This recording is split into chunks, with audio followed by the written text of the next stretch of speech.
बिस्मिल्लाहिर्रहमानिर्रहीम। अस्सलाम वालेकुम डियर स्टूडेंट्स, मेरा नाम प्रोफेसर बिलाल वाजिद है और मैं एक कॉमर्स मेंटोर हूँ। आज की क्लास में हम डिस्कस करेंगे मर्चेंडाइज या गुड्स।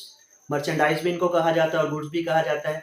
इससे पहले मैं सिर्फ 30 सेकंड में एक एक्सप्लेनेशन दे दूँ, एक वजाहत कर दूँ कि बेटा बहुत सारी डेफिनेशंस हैं हमारी जो इकोनॉमिक्स में भी पढ़ाई जाती हैं और अकाउंटिंग में भी पढ़ाई जाती हैं। उनका नाम सिमिलर होता है, जैसे गुड्स, कैपिटल वगैरह। अब जब बच्चे उसको इकोनॉमिक्स की बुक में पढ़ते हैं और अकाउंटिंग की बुक में पढ़ते हैं तो वो थोड़े से कंफ्यूज हो जाते हैं। बेटे आपने कंफ्यूज नहीं होना, जो अकाउंटिंग की बुक में डेफिनेशन लिखी है वो भी करेक्ट है और जो इकोनॉमिक्स में लिखी है वो भी करेक्ट है। इनमें डिफरेंस क्या है इसके लिए हम फिर से एक वीडियो करेंगे इंशाल्लाह।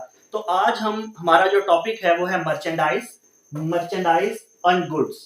ये दोनों बेटे अल्टरनेटिव वर्ड्स हैं। बाज दफा क्वेश्चन के अंदर वो आपको मर्चेंडाइज का वर्ड दे देता है और बाज दफा वो आपको क्वेश्चन के अंदर गुड्स का वर्ड दे देता है। लेकिन हमारे आईकॉम लेवल के ऊपर और बीकॉम लेवल के ऊपर हमारी जो लोकल बुक्स हैं उनमें हमें मर्चेंडाइज का वर्ड बहुत कम मिलता है। ज्यादातर उसके लिए गुड्स का वर्ड यूज किया जाता है। ठीक है, तो हम आज ये देखेंगे कि अकाउंटिंग में गुड्स क्या होती हैं, अकाउंटिंग में गुड्स से क्या मुराद है। तो बेटा मैं आपको अगर इसको वन लाइनर में मैं बात करूं, जैसे मैंने यहाँ पे लिखा कीवर्ड्स। कीवर्ड्स क्या है बेटा? कीवर्ड है बाइंग फॉर सेलिंग। बिजनेस कोई भी चीज दोबारा बेचने के लिए खरीदेगा। बाइंग फॉर सेलिंग, अगर बिजनेस कोई भी चीज खरीदेगा इस नियत से कि मैंने आगे बेचनी है तो वो क्या कहलाएगी? वो गुड्स कहलाएंगी या मर्चेंडाइज कहलाएंगी।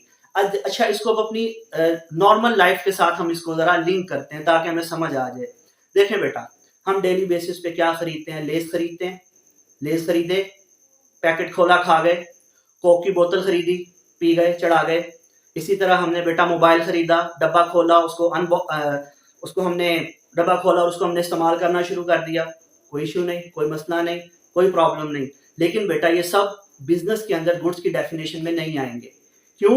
जो चीज हमने इस्तेमाल कर ली, जो चीज हमने कंज्यूम कर ली, जो चीज हमने खा ली, पी ली, हजम कर ली, वो हमारी गुड्स की डेफिनेशन में नहीं आती। गुड्स का मतलब है कि मैंने चीजों को खरीदा और आगे बेच दिया, मैंने चीजों को खरीदा और आगे बेच दिया, तो बेटे ये गुड्स हैं। गुड्स का क्या मतलब है अकाउंटिंग में? बिजनेस कोई भी चीज खरीदेगा उसको बेचने के लिए तो वो क्या कहलाएंगी? गुड्स कहलाएंगी। जैसे आप जिस बेकरी से, जिस शॉप से बोतल खरीदते हो, आप तो खरीद के पी लेते हो, लेकिन उस दुकान वाले ने बोतल खरीदी, अपनी दुकान में रखी और बेच दी। ठीक है, उसके लिए वो गुड्स है लेकिन आपके लिए वो गुड्स नहीं है। तो बेटे इस एग्जाम्पल से अब आपने याद रखना है, बिजनेस कोई भी चीज खरीदे, कोई भी आर्टिकल खरीदे और उसकी नीयत ये हो कि मैंने इसको आगे बेच देना है, तो वो क्या कहलाएंगी? वो हमारी गुड्स या मर्चेंडाइज कहलाएंगी। ठीक हो गया।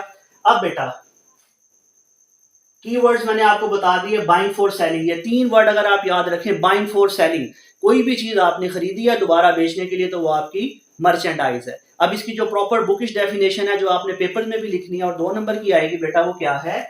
एनी आइटम या items bought by the business for resale purpose. For resale purpose, resale purpose के लिए बिजनेस जो भी चीज खरीदेगा बेटे वो क्या कहलाएगी? वो गुड्स कहलाएंगी। तो मैं उम्मीद करता हूं कि जो गुड्स और मर्चेंडाइज का कॉन्सेप्ट है ये आपको बहुत अच्छे से समझ आ गया होगा। अगर स्टूडेंट्स, डियर स्टूडेंट्स, अगर आप ये चाहते हैं कि आपको अकाउंटिंग की इंफॉर्मेशन इसी तरह थोड़े यूनिक स्टाइल में मिलती रहे तो मेरे चैनल को सब्सक्राइब करें, शेयर करें, बेल आइकन को दबाएं। अपने क्वेश्चंस को मुझे व्हाट्सएप भी आप कर सकते हैं और आपके जो क्वेश्चन है वो आप अपने कमेंट्स में भी दे सकते हैं। मुझे इजाज़त दें। अल्लाह हाफ़िज़।